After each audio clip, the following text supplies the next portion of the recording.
நித்தமும் பாடுபட்டு உழைக்கும் யாவரும் ஓரினந்தா சத்திய வார்த்தை இத நமக்கு சொல்லுது மேதினந்தா நாம் எல்லாம் மேல நிறுத்தோம் செஞ்ச தாங்காது நாடு முழுதோ நாமின்றி என்ன நடக்கும் நம்ம கைதாண்டா ஓங்கி இருக்கோம் அட அடிச்சாலும் குடிச்சாலும் அண்ணன் தம்பி நீயும் நானுண்டா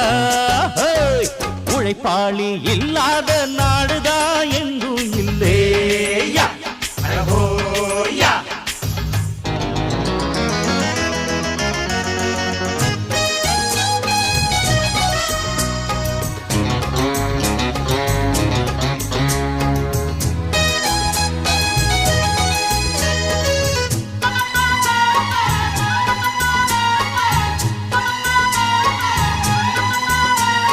பணக்காரன் குடியேற